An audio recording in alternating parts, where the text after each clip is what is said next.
بەناوی خوای گەورە سڵاوتان لەبێت بەڕێزان. دەستگیرکردنی دووەندامی کۆمەڵی ئیسلامی لەنە ئاسایشی پارتی لاولێر کاردانەوەی لێ دەکەوێتەوە و بە سیناریۆیەکی دروستکراوی دەسەڵاتە حیزبەکەی هەولێر دەزانرێت. هۆکاری سیناریۆکەش بۆ دروستکردن بۆ ئەندامانی کۆمەڵ دەگەرێتەوە بۆی کۆمەڵی ئیسلامی لینەداوە بۆ درێژکردنەوەی ویلایەتی بارزانی. بەیمە دەرێک لە بەڕێزان لە ستۆدیۆی سەرەکی کاک عەبدوڕەحمان عەلی ئەندامی پەرلەمانی کوردستان لە فراکسیۆنی گۆڕان، هەروەها لە شاری سلێمانیەوە دکتۆر موسەنە ئامین ئەندامی سەرکردایەتی یەکگرتووی ئیسلامی، هەروەها لە شاری هەولێرەوە ئیسماعیل ڕەسوڵ ئەندامی سەرکردایەتی کۆمەڵی ئیسلامی تاوتوی ئەم پرسە دەکەین. سەرەتا ڕاپۆرتێک دەمین.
دووبارە سڵاوتان لەبێت بەڕێزان. سوپاس بۆ میوانەکانم. کاک عەبدوڕەحمان ئەگەر لە بەڕێستان دەست پێ بکەین،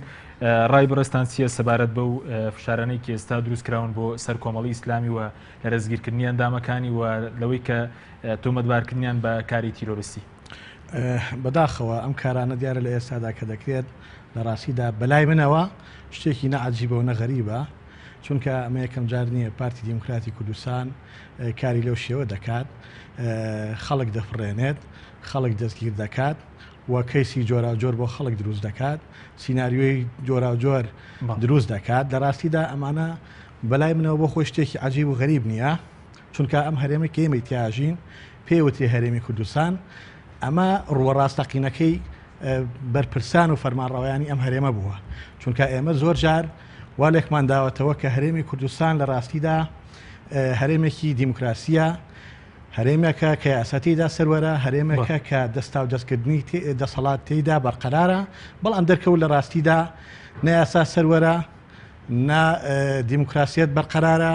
و نەدەستا و دەستکردنی دەسەڵاتیش هەیە. بە پێشەوانەوە هەوڵەکان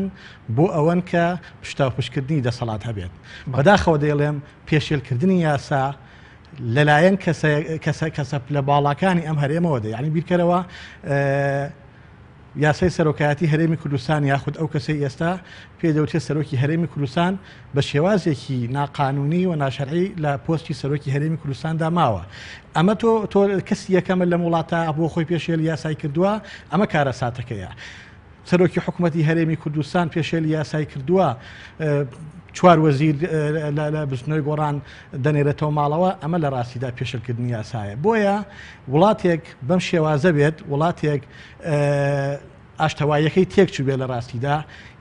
یاسا بەرکارەکانی کە بە واژۆی ئەم بەڕێزانە بۆ خۆی بەرکار کراون لە هەرێمی کوردستاندا پێشێل دەکرێن بە تاکید دەبێت چاوەڕێ بکەین دنیایەک سیناریۆ و دنیایە کەیسیکە بۆ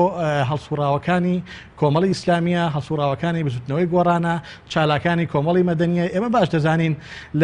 لەو ڕۆژەوەی کە دەست براوە بۆ یاسای هەمواری سەرۆکایەتی هەرێمی کوردستان دایان سیناریۆی جۆرا و جۆر دروست کراوە ئەگەر مەجال هەبێن بەڕەنگە من هەر بە کورتی باسێکیان سەیری بکە ینی لەو ڕۆژەوەی کە لە 23 حوزەیرانەوە خوێنەوەی یەکەم بۆ پرۆژەی هەمواری یاسی سەرۆکایەتی هەرێمی کوردستان کراوە دنیای کار کراوە لە ڕاستیدا ئەگەر بزوتنەوەی گۆڕان و کۆمەڵی ئیسلامی و دوو لایەنەکەی تریش لە ڕاستیدا بە بزوتنەوەی ئیسلامیشەوە سەلایەنەکەی تریش ئامادە بووینایە ئۆکەیەکمان کردایە بۆ یاسای هەمواری سەرۆکایەتی هەرێم و بەخواست و دڵی پارتی دیموکراتی کوردستان ئەو یاسای هەموار بکرایەتەوە ئێستا هەمومان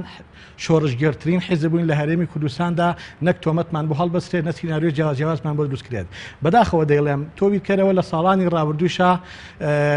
ڕێگری لە جێگری سەرۆکی هەرێم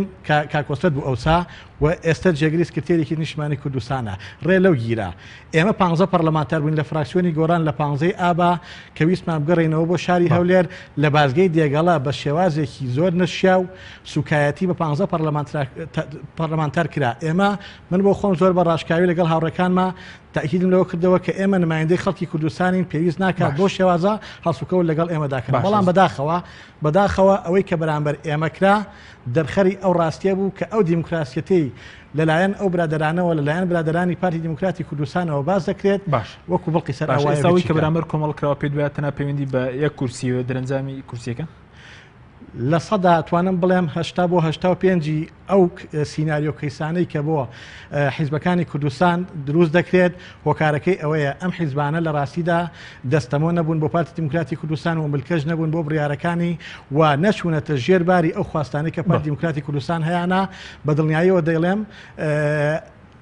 هەڵوێستی سیاسی ئەم حیزبانەیە وای کردووە پارتی سیناریۆ جۆراجۆریان بۆ دروستکە ئەگینا پێچەوانە بۆیە هەڵوێستی ئەم حیزبانە بە دڵنیایی پێ دەڵێن ئێستا پارتی زۆر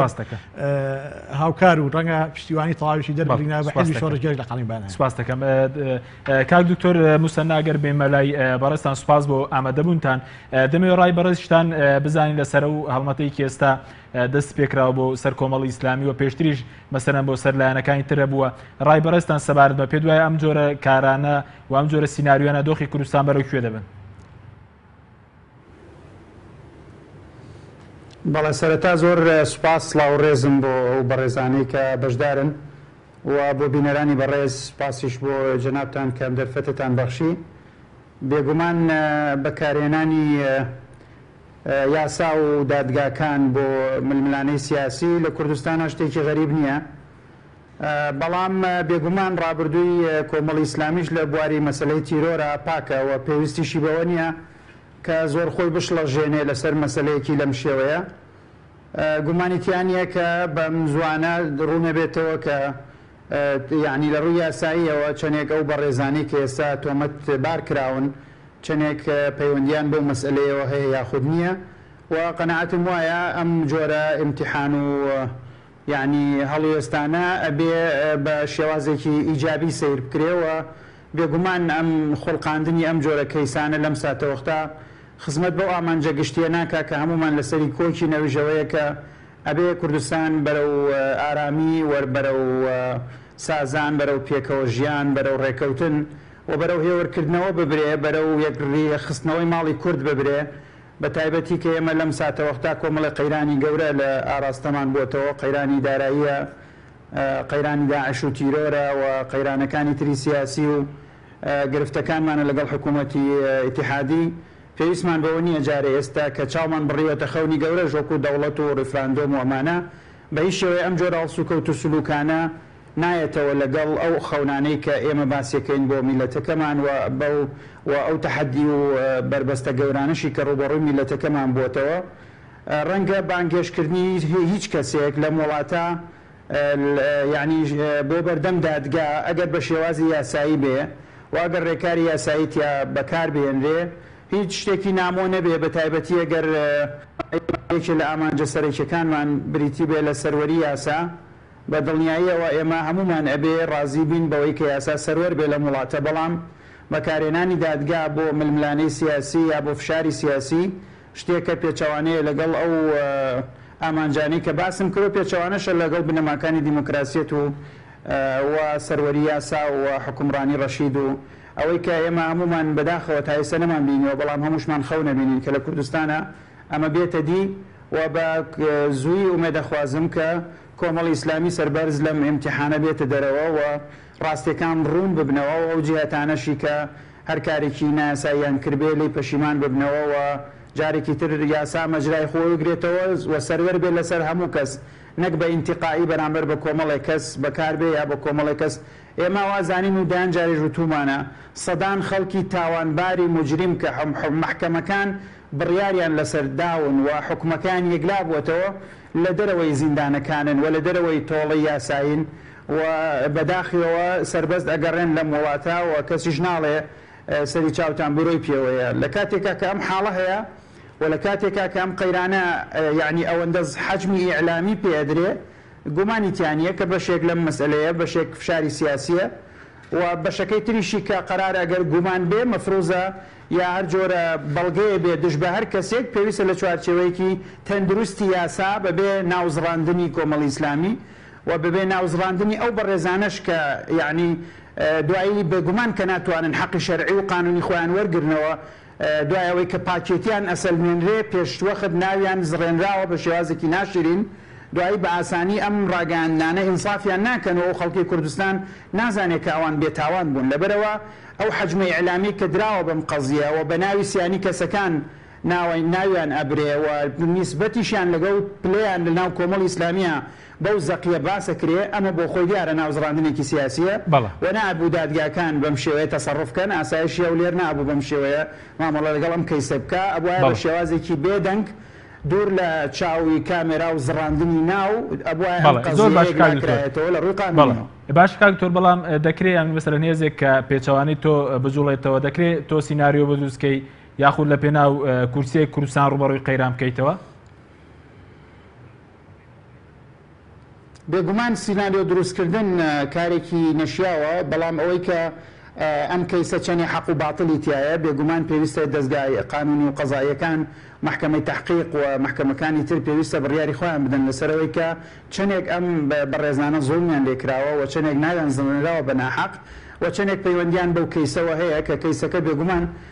تاوەکو قەزا قسەیتیانەکە ناکرێت ئێمە هیچ بڕیارێک لەسەر ئەو مەسئلەیە بدەین، تەنها ئەوە نەبێ ئێمە گومانمان وایە، گومانی باشمان بۆ بەڕێزانە هەیە کە دوورن لەم جۆرە مەلەفانە و گومانیشمان هەیە کە ئەمە بۆ وازحە، ینی مەسەلەکە بەشێکی وەکوتم سیاسی و ناوزڕاندنە و فشاری سیاسیە، ئەو بەشەکەی تریشی مادەم قەرارە محکەمە هەبێت تحقیق لەگەڵم بەڕێزانە بکە، ئێمە لەوە دڵنیاین کە ئەم بەڕێزانە کە پەیوەندیان بم مەسەلەیەوە نییە پاکێتیان ئەسەلمێنرێەوە کێشەکە و قەیرانەکەش کۆتایی پێدێ و بێگومان ئێستا لەم وەزعە هەموار و ناتەندروستەی کوردستانە هەر جۆرە هەڵس و کەوتێک ئێستا بکرێ ئەکرێ بۆنی سیاسەتی تیا بخوێنرێتەوە و ئەکرێ معنای سیاسی بۆ بکرێ و ئەکرێ جۆرێک بۆ لە فشاری سیاسی. ئەمە دوور نییە لەم کەش و هەوا ناتەندروستی کێسە لە کوردستان کە بەداخەوە ئێمە لە فراغێکی دەستوری و یاسایی گەورە ئاژین ئێستا. بەڵێ سوپاس دەکەم، دواتە گەڕێن و لای بەڕێز کاک دکتۆر. کاک ئیسماعیل ئەگەر بێمە لای بەڕێزتان سەبارەت بە دوایین هەڵوێستیەوە وەکو کۆمەڵی ئیسلامی لە سەرپرسی عرفان دەستگیرکردنی دوو ئەندامتان لە شاری هەولێر چییە و تا ئێستا چیتان کردووە و لەمە دوات هەڵوێستێک دەگرنە بەر؟ بەڵێ، بەناوی خۆی بەخشندەی میهرەبان، زۆر سوپاسان دەکەم کاک حەکیم و سوپاس بۆ هەردوو میوانی بەڕێزیشت، سڵاوم بۆیان هەیە و سڵاو لە بینەرانی پەیامیش. ئەوەی کە لە هەولێر گوزەرە لە دوو شەوی ڕابردوودا ئەو بوو دوو کادیری باڵای کۆمەڵی ئیسلامی دەستگیرکراون بە شێوەیەکی نایاساییانە و بە جۆرێکە لە شەودا بووە و جۆرەکەشی ڕفاندنە کە ئەو بۆ خۆی لە ئەساسدا لە ڕووی یاسای سزادانی عێراقیەوە گەر تەماشا بکەین بۆ خۆی تاوانێکە و لە ڕووی ئەوەی کەیس بڕیارێکی دادگایان پێ نەبووە ئەوەش سەرپێچێکی دیکەی یاسایە و ئەوانە ئەندامێکن لە ناو یاخود هاوڵاتیەکن لە ناو هەولێر دادەنیشن و شوێنیان دیارە و وەزیفە و کاریان دیارە دەکرا لە ڕێگەیەکی یاساییەوە بکرێ. بەڵێ، بۆیە ئیجراتەکان حتا کاریگەری ترسوانەی لەسەر کەس و کاریشیان هەبوو لە کاتی دەستگیرکردنی بە تایبەتی کاکسادی. ئێمە وەکو کۆمەڵی ئیسلامی ئیدانەی ئەو کارەمان کردووە و دووبارە و سێبارە ئیدانەی دەکەین و ئەو ڕۆژ دوا ڕوونکردنەوەی یاخود نوێترین ڕوونکردنەوە لەلایەن ئەنجومەنی سیاسیەوە دەرچوو ئیدانەی ئەو کارە دەکات و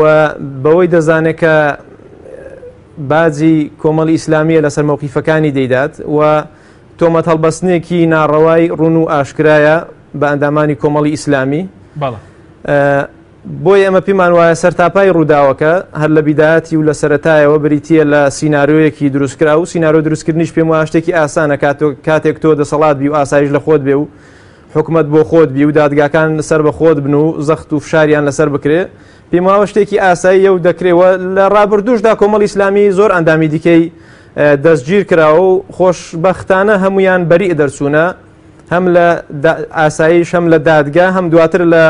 دادگای تەمیز بەڵام بەداخەوەندێکیان دوای دادگای تەمیزش کە ئەمری ئیفرازیان بۆ دەرچووە پەسەند کراوە ئیفرازەکەی هەر ئیفراز نەکراون تا ئاساشەیە ماوەتەوە لە دەستگا ئەمنیەکان و دەستگای ئاسایش. بەڵێ زۆر باشە بەڕێزت باز لەوەکەی کە ئەمە باجی هەڵوێستە سیاسەکانتە ینی باجی کام هەڵوێستەیەکی ئێستا ئەندامان و لایەنگرانی کۆمەڵی ئیسلامی لە شاری هەولێر دەیدەن. من پێم وایە بازی ئەو هەڵوێستانەیە هەم لە ساڵی 2011 کە کۆمەڵ یەکێک بوو لە حیزب ئۆپۆزیسیۆنەکان هەم دواتر لە پەرلەمانی هەرێمی کوردستان کە 1970 ئەو ڕووداوە ڕوویدا و هەڵوێستەکانی دواتری کە سەبارەت بە یاسای سەرۆکاتی هەرێم و تعدیلکردنەوەی ئەو یاسای و هەموارکردنی کۆمەڵێک لەو مەوقیفانەیە کە کۆمەڵ نواندوویەتی و کۆمەڵیش ئەو مەوقیفانەی کە نواندوویەتی لە بەرژەوەندی هاوڵاتیانی هەرێمی کوردستان بووە لەگەڵ گەندەڵی نەبووە و ئەمن و ئاسایش بەدەست کەسێکەوە نەبێت کە حیزبێک سەرپەرشتی بکات و علاقاتی دەرەوە لە دەست حیزبێکی دیاریکرا و کەسێکی دیاریکراو نەبێ و کۆمەڵێک مەلەفی دیکە کە ئەوانە بە تایبەتیش ئەوەی کە نەوت و شەفافیەت و کۆمەڵێک شتی دیکە لەوانە کۆمەڵە و هەڵوێستانی نواندووە بازەکەشی ئەوەیە کە دەیدات ئەگەرنا ئەوانە هەمووی تۆمەتی ناڕەوانە و بۆ خۆشیان باش دەزان و هاوڵاتیانی هەرێمی کوردستان لە ڕاگەیاندنەکاندا دەردەکەوێت لە پێگە و تۆڕە کۆمەڵاتیەکاندا دەردەکەوێت کە ئەوانە بەڕاستی خەڵکی لە سەتانەوەتی ئیدانەی ئەو کارە دەکات ئیلا کەسێک کە حەقدێکیان شتێکی هەبێت و پابند بێ بە حیزبەکەی خۆیەوە ئەمر و نەهیەکەی هەموو لە دەست ئەو دابێت و کۆنتڕۆڵەکە لە دەست حیزبێکی دیاریکراو دابێت ئەگەر نا خەڵکی هەموو ئەوە بە سینناریۆ دەزانن. باشە زۆر باشە سەبار بۆی کە ئەگەر ئێوە مەسەلەمە بە سینناریۆ دەزانوە ئێوەکو کۆمەڵی ئیسلامی بەنیازن سکاڵا تۆمار بکەن لەسەر و تەشیرەی کە بە کارگەری ماڵبەندتان بە کۆمەڵی ئیسلامی کراوە لە مەسەلە ڕاگەیەنراوی ئاسایش باز دەوێکە بەر لەوەی کە دادگایەک لای بکاتەوە باز لە مەسەلەن تێوگلان دەکات لە ڕووداوێکدا. بەڵێ ئێمە سکاڵاکە لای خۆمان نووسیمانە ئەوەیە بیبینە دادگای لێکۆڵینەوەی هەولێر حازر ئەسبەی ئیشاڵڵا دەست بەکار دەبین لەو کەیسەدا هەم بۆ کاک سعدی و هەم بۆ وەکو کۆمەڵی ئیسلامی کە ناویان هێنراوە بەوەی کە لەسەر ئەو ڕووداوی کە لە بەردەم باڵەخانەی کەناڵی ڕوودا و ڕوویدا کەم پێم وایە ئەساسەکەشی هەر بۆ خۆی سینناریۆیە و خەڵکێکی بێتاوان تێدا تۆمەتبار کراوە کەسی یەکەمیش ئەلاساز ناوی یەک دوو کەسی دیکەی داوە هەموو ئەوانە سینناریۆیەکن کە دەکرێن وەکو باسمان کرد ئەوە بازێکە کۆمەڵی ئیسلامی دەیدا لەسەر مەوقیفەکانی بەڵام بەداخەوە دێڵێن ئەمە لە هەرێمی کوردستان لە زیاتیەوەی ئەنفاسی و جاش و گەندەڵەکان و ئەوانەی کە بە بۆڕی و بە تانکەر و بە شێوازەنەوە دەزن و ڕەوانەی دەرەوەی دەکەن ئەوانە دادگایی ناکرێن کە چەندین ساڵە بەو شێوازە بەشێکیان لەسەر خوێن و لەسەر خاک و لەسەر نەوتی هەرێمی کوردستان دەژین بە ناڕەوا. بەڵێ دواتر دەگەڕێمەوە لای بەڕێز کاک ئیسماعیل سوپاس دەکەم کاک عەبدوڕەحمان گەڕێمەوە لای بەڕێزت پێت وایە ئێستاوەی کە مەسەلەن ڕابردوو بەرامبەر حیزبەکان کراوە فشار دروستکردنەوە ئەوەی کە ئێستش بەرامبەر کۆمەڵی جۆرێکە لێرهاوی سیاسی پارتی لە هەولێر پەیڕەوی دەکات بەتاکید جۆرێکە لەوەی کە جەناوە جواسیەکەی و من قەناعەتیشم وایە دروستکردنی کەسی سیاسی پێشتر کە بۆ گۆڕان ئەکراوە ئێستا بۆ کۆمەڵی ئیسلامی ئەکرا ئەمە لە ڕاستیدا ئاماژەیەکی ترسناکە و هۆکارێکە بۆ قوڵتربوونەوەی کێشەکان ئێمە بەداخەوە ئێستا لە هەرێمی کوردستاندا هەوڵێک لە ئارادایە کە هەمومان بتوانین زاڵین بەسەر کێشەکانە و گرفتەکانی کە ڕوبەڕووی هەرێمی کوردستان بۆتەوە ئەو هەموو قەیرانەی بەرۆکی خەڵکی کوردستانی گرتووە جۆرێک لە چارەسەری بۆ دۆزینەوە بەرەو ڕێکەوتن بچین بەداخۆ دەیبینین لەو کاتانە کە هەموو لایەنەکانی هەرێمی کوردستان جگە پارتی دموکراتی کوردستان خوازیاری ئاشتەوایین لە هەرێمی کوردستاندا خوازیاری کۆتایی هێنان بەم قەیرانەی ڕووی لە خەڵکی کوردستان کردووە بەڵام پارتی دموکراتی کوردستان دێت کەیسی لەو شێوازە دروستەکە و دادگاکان بەکارهێنێ بەداخەوە دەیڵێن دادگەڵدانی ئەمیش بەکارێنێ بۆ خۆی بەتەکیید خۆشتەکان وازەحەو لە بەرچاوی هەمومانایە دادگاکان و وەلایەنی ئەمنیش بە ئاسانی بەکار هاتووە وەکو ئەو هاوڕێوتی ئاسایش لە خۆیەتی و دادگاکان بەشێکی زۆریان بەداخەوە دەیڵێم لەگەڵ ڕێز و حرمەتی زۆرمە ئێمە دادوەری زۆر بە هەڵوێستمان هەیە و پارێزەری زۆر باشمان هەیە لەم هەرێمی کوردستانە بەڵام بەشێک لە دادگاکانمان لە ڕاستیدا دەستی حیزب بە تەواوی چوەتە ناویان و بەشێکیان بە تەواوی کۆنتترۆل کراون و کۆنتترۆلەکەی لە ڕاستیدا لەجێ دەستی حیزبەکاندایە بەڵێ دموکراتی زۆر باشە بەڵام دەکرێت ینی پێ دوایە ئەم بەڕێز پێشتر باس لەوە کرد کە ئەم ڕووداوانە ڕووی ڕاستەقینەی هێزە سیاسەکانیان پێوتین ینی ئەم ڕووداوانە چیمان پێ دەربارەی ڕووی ڕاستەقینی هێزە سیاسەکان دەربارەی پرسی دموکراتیەت و من هەموو جارێک گوتومە لە ڕاستیدا ئێمە چارەکە سەدەیەکە هەرێمی کوردستان ئازاد بووە ئێمە زۆر لاف و گەزاوی دیموکراسیەتمان لێداوە زۆر باسی سەروەری یاسامان کردووە زۆر باسی بەرزڕاگرتنی مافی مرۆڤمان کردووە کە لە ڕاستیدا ئەمانە هیچی وانە دەبینین بەبێ دادگا خەڵک دەگیرێت و دادگایی دەکرێت دەبینین سیناریۆی جۆرا و جۆر بۆ خەڵکی دروست دەکرێت و هەندێک لەو سیناریوانە لە ڕاستیدا زۆر ڕوون و ئاشکرایە ئێمە سیناریۆی تیرۆرکردنی ڕۆژناون و سەرلەر عوسمانمان هەیە بەڕاستی بۆ سیناریۆی کە بڵاویان کردەوە لە دەستگاکانی ڕاگەیاندن هەر بۆ خۆیان باسییان کرد وای کرد کۆمەڵانی خەڵکی کوردستان قەناعەتیان بە هیچ سیناریۆیەکی کە لەو شێوازە نەبێت کە بۆ خۆیان دروستیان کرد و بۆ خۆشیان بڵاویان کردەوە ئەمە بە کورتی و بە کوردی ئەو دەستە کەشفە لای کۆمەڵانی خەڵکی کوردستان کە بتەوێت خەڵکانی چالاکی کۆمەڵی مەدەنی یاخود ڕۆژنامە نووسان یا ئەوانەی ئەندامن لە ڕێکخراوەکانی کۆمەڵگەی مەدەنیا بیت کەیسی جۆرا و جۆریان بۆ دروستکەیت و دواتریش بە سیناریۆ تەوێت پینەپەڕۆی ئەو کارە درڕندانەیە بکەیت کە بەرامبەر ئەم هاوڵاتیان نەکراوە زۆر باشە بۆچی ینی ئەمە لە پێناو چیە ئەم سیناریۆیانە تەنها لە پێناومانەوە لە سڵاتە بەتەکید یەکێک لە سەبەبە سەرەکیەکان ئەوەیە کە پارتی دموکراتی کوردستان بەداخەوە دەیڵێم دەیەوێت بۆ خۆی لە هەرێمی کوردستاندا حیزبی قائید بێ حیزبی ڕائید بێ حیزبی حاکم بێت ئامادەیە لەگەڵ هەموو حیزبەکانی کوردستانە دانیشتن کە ڕێک بێت بە شەرتێک بۆ خۆی براگەورە بێت بە شەرتێک بۆ خۆی حیزبی قائید بێت کە ئەمەش لە هەموو دنیا لە ڕاستیدا باوی نەماوە نەخێر ئەم هەرێمی کوردستانە تەنها پارتی دموکراتی کوردستان خاوەنی نییە هەرێمی کوردستان هەموو حیزبەکانی هەرێمی کوردستان خاوەنیەتی و هەرێمی کوردستان هی هەموو کۆمەڵانی خەڵکی کوردستانە ناکرێت حیزبێک لاف و گەزافی ئەوە لێ بدات کە ئەو خاوەندارەتی هەرێمی کوردستان دەکات بەڵکو بە پێچەوانەوە کوردستان هەرێمێکە هی کۆمەڵانی خەڵکی کوردستانە هی سەررجەم ئەو حیزبانەیە کە لە هەرێمی کوردستانە هەن خۆ کەسمان لەم حیزبانەی ترجگە لە پارتی لە کەوکەبێکی کەوەدا نەبەزین هەمومان هاوڵاتی ئەم هەرێمی کوردستانین بۆیە دەبێت هەمومان کوردستان بە هەرێمی خۆمان بزانین و هەمومان بەشدار بین لە شۆڕبوونەوەی دیموکراسیەت لە سەروەربوونی یاسا تێیدا و لە سەروەربوونی بنامەکانی مافی مرۆڤدا کە بەداخەوە ئەوان هەمووی لە ئێستادا لە هەرێمی کوردستان لەژێر پرسیاری گەورە سوپاس دەکەم بەڵێ بەڕێزان ناوبڕێک وەردەگرین دوای و نابڕۆ دەچینەوە لای کاک دکتۆر موسەنە لەگەڵمان بمێننەوە.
دووبارە سڵاوتان لەبێت بەڕێزان کاک دوکتۆر ئەگەر بێمەوە لای بەڕێستان سەبارەت بەوەی کە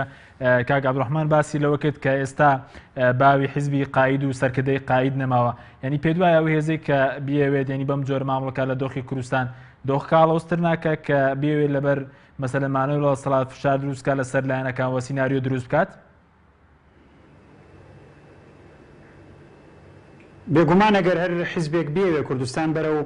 ئاشتەوایی و بەرەو یەکریزی و بەرەو یەخستنەوەی ماڵی خۆی بڕوا ئەبێ ڕێز لە سەروەری یاسا بگرێ ڕێز لە حرمەتی حیزبەکان بگرێ ڕێز لە سەرکردە سیاسیەکانی حیزبە سیاسیەکان بگرێ و بە زمانێکی مەسئولانە یعنی لەم ساتە وەختا بە تایبەتی قسە بکە و دادگاکان دوور لە هیچ کێشە و ململانەیەکی سیاسی بەکاربێنێ. من حەزەکەم لەم مەقامەشە ئەوە بە بیر بێنمەوە بەڕاستی بۆ بەڕێزان دەستگاکانی ئاسایش لە هەولێر لە دهۆک و بۆ دادگا بەڕێزەکان کە لەم پرسانە حکومەکان و ئەو دادگا بەڕێزانە باشە زانن کە کەیسەکان هەمووی بە عادیلانە و بە یەک چاو سیر ناکرێن و ئەو حکومانەی کە دەرەکرێن زۆر جار حکومەکان بە شێوەی یاسایی بەڕاستی پڕاوپەر دەرناکرێ لەوانەشە دەلیلەکان هەندێکی ئەشارێتەوە لە دەستگاکانی مەحکەمە و ئەوانە یعنی هەموو ڕایگشتی کوردستان نزانەیە کە دوو جار بارەگاکان یەکگرتووی ئیسلامی کوردستان سووتێنران لە بادینان و سەرکردەکانمان شەهید بوون هەندێکیان و ئەمانە هەر دەستدێژیەک لە ڕووی یاساییەوە بۆ ماڵ و ممتەلەکاتی گشتی کە حیزبەکانیش ماڵ و ممتەلەکاتی گشتین عقوبەکەی ئەگاتە حەدی ئیعدام ئەگەر بێت و کەسێکی تیا لە بین بچێ و ئەگاتە حەدی 10 و 15 ساڵ زیندانیکردن و دوایەوەشی کە دادگاکانی ئەو ناوچەیە بە ناوی سیانی و ئەدرسی ماڵەکانیشیانەوە زانیان کە کێن و بە تۆماری ڤیدیۆیی درا بە دادگان کە دانە بەدانێ ئەم کەسانە کێن ئەم تاوانانە ئەنجامەدەن لە ئەنجامە دیزە بە دەرخۆنە کراوە هەمووی بە حکومێکی زۆر کەم بە چەند مانگێک و ئەوانە هەمویان بەڕێکران بۆ ماڵەوە و هیچ ئەو سزایش کە قانونی بوو بەسەریانە نەسەپێنرا. ئێستا دادگاکان و مەحکەمە و ئاسایش بێن بە دوو چاو سەیری حیزبە سیاسیەکان بکەن و پێش لەوەی تحقیق بڕیاری خۆی بدا کە کێ تاوانبارە ناوی کەسێک و حیزبە بزڕێنرێ ئەمە بێگومان خزمەت بەوە ناکە کە ئێستا ئێمە ئەمانەوێ ئاشتەوایی دروستکەین لە کوردستانە و ئەمانەوێ قەیرانەکان چارەسەر بکەین کە ئەو قەیرانانە بەشێکی گرنگی بێگومان پارتی دیموکراتی کوردستان و حیزبی حاکم و فەرمانڕەوا لەو ناوچانە بەرپرسیارە لەسەرەوەی کە بە دەرەجەی یەکەم ئەبێ ئەو خەمی ئاشتەوایی بخوا و ئەبێ ئەو ڕێگە نەدا کە میدیا و مەحکەمە و هیچ شوێنێک بەکاربێنرێ بۆ ئەوەی کە باری ناوخۆی ماڵی کوردستان زیاتر لێک بترازێنرێ و شپرس بکرێ چونکە ئەوەی کە قەرارە یاسای بۆ تعدیل کرێ سەرۆکی هەرێم خۆیەتی و ئەوەی کە قەرارە کابینە وەزارێکی تێک دووبارە سەرۆکی وەزیرانە کە لە پارتی دیموکراتە و ئەوەی کە قەرارە سومعی ئێستا بکەوێتە ژێر پرسیار لە هەر جۆر هەڵسوکەوتێکی لەم شێوەیە هەر برانی پارتی خۆیانن لەبەرەوە پێویستە زۆر بەتەنگ ئەوەوە بن کە هیچ ئاڵۆزیەک لەگەڵ هیچ حیزبێکی سیاسی و سەرکردەیەک لەم لەحزەیە نەوروژێنن بۆ ئەوەی کە ئەو دڵسۆزانەش کە هەوڵی میانجیگەریە دەن یا ئەیانەوێ بیرێک لەوە بکەنەوە کە لەم ناوەندا قسەیەکی خێر بکەن و ماڵی کورد کۆکەنەوە تووشی ئاستەنگی لەم شێوەیە نەبن کە لە ئەنجامە ئیحراج ببن نەزان چۆن مامەڵە لەگەڵ ئەم قەزیانە بکەن. ئێمە وەکو یەکگرتوو قەناعەتمان وایە کە یعنی کوردستان ئێستا پێویستی بە ئارامیە پێویستی بە ئاسایشە حتا ئەم قەزیەش بە نیسبەت برایانی کۆمەڵەوە کە بێگومان پرازارە و ناخۆشە و ناوزڕاندنی بە حیزبیش و بۆ کەسە بە ڕێزانشتیایە من هەر دووبارە داوایەوە کەم کە برانی کۆمەڵ زۆر بە یعنی سەبر و پشوێکی درێژ و بە حکمت و عقڵێکی گەورە سەیری ئەم مەسەلەیە بکەن و زیاتر لە حەجمی خۆشی نەدەنێ و دڵنیاش بن مادەم من لە خۆم پاکم دڵنیام دوای چەند ڕۆژێکی تر ئەم کەیسە بەو شێوەیە کە پێویستە یەکلاکرێتەوە و بە تۆهمەتی ناڕەوا ئینشاڵڵا ناسەپێ لەسەر کەس و قەزیەکەش کۆتایی پێدێ و لە حەجمی خۆی زیاتری پێنەدرێ بۆ ئەوەی کە دووبارە ئێمە قەیرانێکی تر نەخڵقێنینەوە و دەرفەتێ دروست نەکەین بۆ ئەو کەسانی کە بەڕاستی پێتان بڵێم زۆر کەسەیە لەم ناوەندا کۆ بۆتەوە لە حیزبەکانی دەسەڵات و مافیای گەندەڵین و ئەیانەوێت لە ئاوی لێڵا مەلە بکەن و ئەم جۆرە قەیرانانە بۆ ئەوان سوودمەندن و نانەوێت ناوخۆی هەرێمی کوردستان ڕێک ببێتەوە جگەلەوەی کە خەڵکی دەرەکی چەندێک خەون بۆ ئێمە ئەبینن کە ئێمە ئیفلیج ببین ناشرین ببین شەرمەزار ببین دیموکراسیەتمان نەمێنێ ناوماڵمان تێک بچێ عیبدار ببین جارێتر بچین لە دەرگای بەغدا و تارانوان قەرە بدەین بۆ ئەوەی کە یعنی حەلی گرفتەکانی ناوخۆمان بکەین یاقوتی مناڵەکانمان پێیاکەین خەڵکێکی زۆر هەیە ئێوێ یعنی دڵ بە ئێمە خۆشکاوە ئەم جۆرە حاڵە لە ئێمە ببینێ با ئێمە هەمومان بەرپرسیارانە بیر لەوە بکەینەوە چۆن ڕێگەلەوە بگرین بەڕاستی. بەڵێ زۆر باشە کاکتۆر بەرزت باز لە کۆمەڵی ئیسلامی دەکەیت یعنی ئەگەر کۆمەڵی ئیسلامی دەکرێت بێدەنگی هەڵبژێرێ بەرامبەر بە ئەوەی کەندامەکانی بە شێوەیەکی ناسایی دەرفێنرێن ینی چی بکات مەسەرەن هەڵوێستەکەی چۆن بێ ینی چۆن سەبر بگرێت کۆمەڵی ئیسلامی؟ بێگومان پێویستە کۆمەڵی ئیسلامی هەموو ڕێگایەکی یاسایی بگرێتە بەر بۆ ئەوەی کە چاودێری ئەو کەیسە بکا بە وردی و بۆ ئەوەی ڕێگە نەدا کە بە شێوازی نایاسایی ئەو کەیسە بەڕێوە بچێ ڕێگە نەدا کەمترین سوکایەتی و ئازار و بەڕێوە بە ڕێزانە بکرێتەوە کە ئێستا لە فترەی تەحقیقان مەفروزە هەموو مافێکی یاساییان پارێزراو بێ و یعنی ئەو کارانەش کە هەمووی پێویستە بکرێن بۆ ئەوەی کە ئەم کەیسە تەحریف نەکرێت لە مەجرای حەقیقی خۆی و عەدالەت وەکو خۆی جێبەجێ بکرێ و بەکارنێنرێ لە ڕووی سیاسیەوە بێ کۆمەڵی ئیسلامی هەموو ئەم شتانە بکە بەس بە دڵنیاییشەوە ئێمە هەمومان ئەبێ ئێستا دەست بخەینە سەر ئازارەکانمان و هەوڵدەین کە چی بتوانین قەیرانەکان ئاستی و ڕۆژانی سیاسی ئاستی تەنگەشە دروستکردنی سیاسی لە کەمترین حەدا ڕابگرین بۆی کە بتوانین لەم دەرفەتە سوود وەرگرین کەمێک بەرەو و چارەسەری قەیرانەکان بچین ئەبێ ئومێد بدەینەوە بە خەڵکی خۆمان بۆ ئەوەی کە خەڵکی ئێمە تەواو تووشی ئیحبات نەبن بیر لە شتی غەڵەت نەکەنەوە و بۆ ئەوەی کە بازاڕی ئێمە ئەوەنەی تر تێنەشکێ هەتا بکرێ زمانی قەیران کەمترکەینەوە چونکە بەڕاستی بەم ڕەمەزانە و بەم بەرە جەژنانە و بەم بێموچەی و بێ نان و شیرەی خەڵک یعنی ئەم میلەتەی ئێمە مستحقی ئەوە نییە هیچ کەسێک ئازاری ڕۆحی بدا و هیچ کەسێک قەیرانی بۆ دروستکە و ئەم شتە بێمەعنانە لەم کاتا بێنێتەکایەوە ئێمە هەمومان ئەبێ هەوڵدەین تا بتوانین احتیوای ئەم جۆرە قەیرانانە بکەین بە کەمترین زەرەر میلەتەکەمان لە ڕووی دەرونیەوە لەی دەرچێت. بەڵێ سوپاس دواتر ئەگەر کاتە بوو دەگەڕێن لای بەڕێزت کاک دکتۆر کاک ئیسماعیل ئەگەر بێمەوە لای بەڕێزت سەبارەت بە ئەوەی کە تاکو ئێستا ڕێگە دراوە تیمی پارێزدەرانی و کۆمەڵی ئیسلامی سەردانی ئەو دوو کادیری کۆمەڵی ئیسلامی بکەن کە لە ئاسایشی پارتی وەرفێنراون؟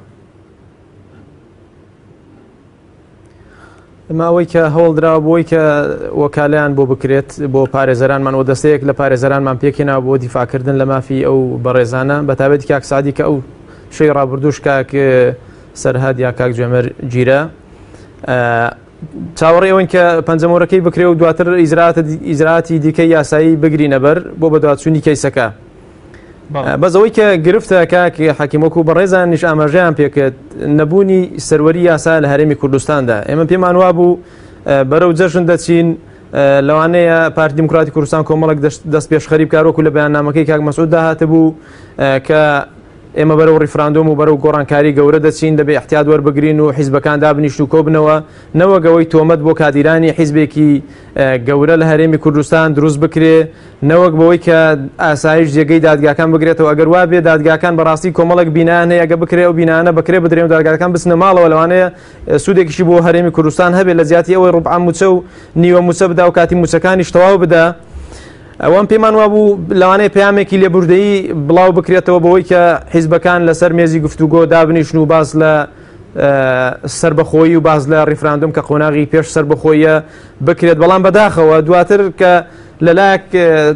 کەسانی بێتاوان وەکو کادیرانی کۆمەڵی ئیسلامی تۆمەتبار دەکرێن بە ناوی تەقانەوە چیرۆر و ئەوانە و تۆمەتباران و تاوانبارانی کەیسی شەید قاسمیش لە هەمان ڕۆژدا ئازاد دەکرێن ئەو بەڕاستی کارەساتێکە لە هەرێمی کوردستاندا ئەگەر ئاوا بڕوان نەسەروەری یاسامان هەیە بەڵکو دەبێتە سەوەڕی یاسا کە ئەوەش کارەساتێکە بەسەر هەرێمی کوردستاندا هاتووە من پێم وایە دەست پێشخەریەک بکرێ لەلایەن پارتیەوە کە خۆی بە حیزبی گەورە دەزانێتەوە کە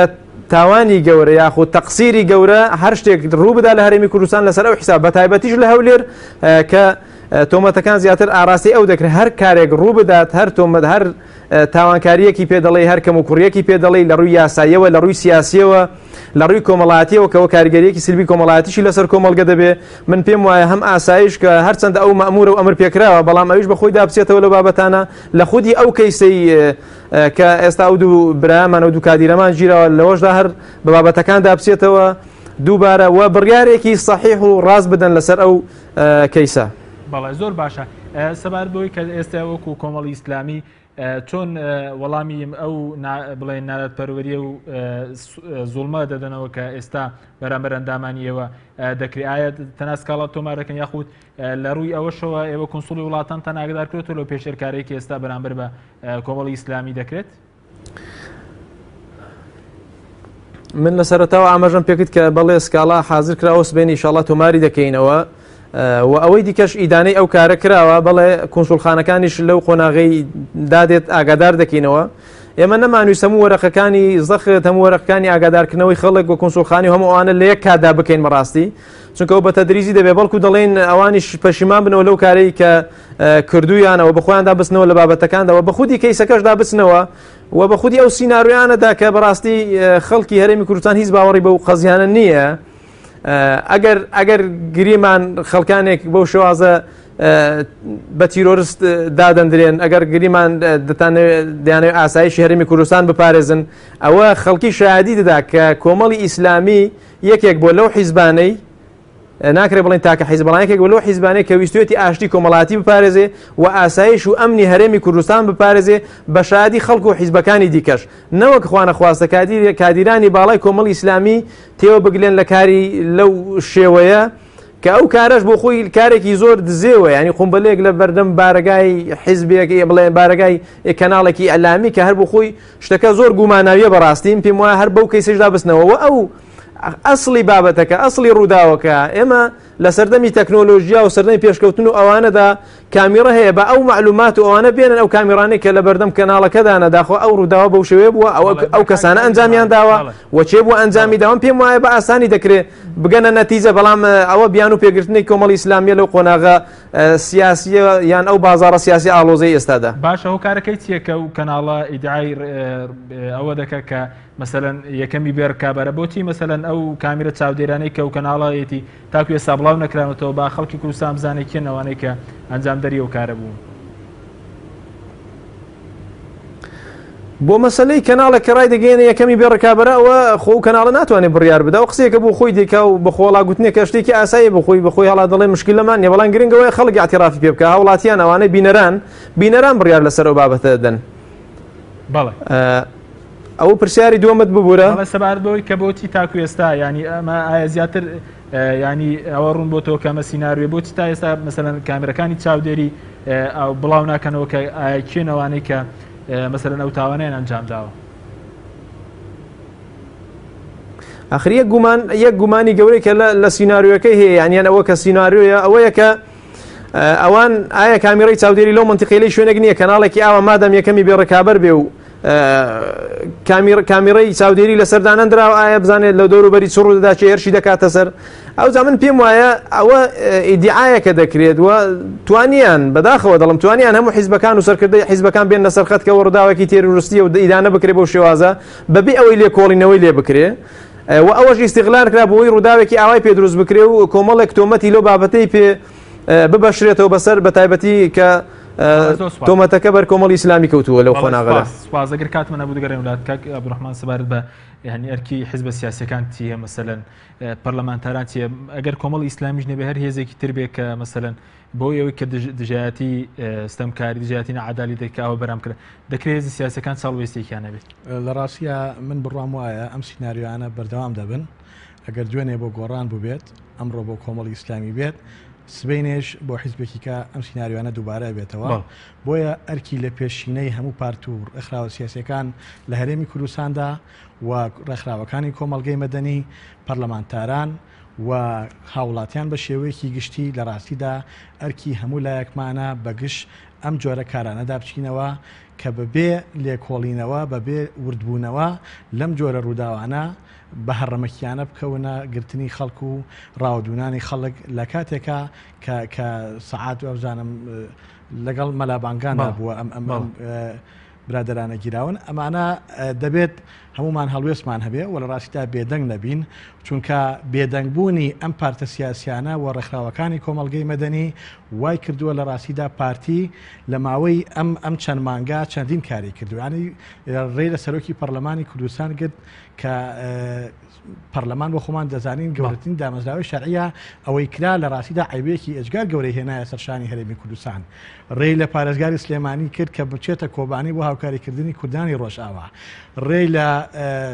نوێنەری کانتۆنەکانی کۆبانی گرت کە بچێتە شاری هەولێر و لەگەڵ نوێنەری نەتەوەیەکگرتوەکانە کۆبوونەوە بکات و دانیشتن بکات ڕێی لە پەرلەمانتارانی گۆڕان گرت لە ڕاستیدا ڕێی لە تازەترین ڕێگرتن ڕێ لە کۆمەڵێک ڕێکخراوگرت کە ڕێکخراوی پەیوەندیەکانی ئافرەتانی کورد بووە کە لە شاری هەولێرە هەر شاربەدەری کردن بۆ خۆمان دەزانین KNN داخرا کارمەندەکانی ئاودیۆ دێگەڵەکرانی NRT بە هەمان شێوە لە ڕاستیدا بێدەنگبوونی پارتە سیاسیەکان و ڕێکخراوەکانی کۆمەلگەی مەدەنی وای کرد پارتی ئەم کارانەی بۆ بچێتە سەر بەڵام پێویستە ئیتر لێرەدا هەموو حیزبە سیاسیەکان و هەموو ئەو کەسانەی کە خۆیان بە دڵسۆزی ئازادی و دیموکراسی و مافی مرۆڤ لە ڕاستیدا و خۆیان بەوە دەزانن کە بەشێک بین لەوەی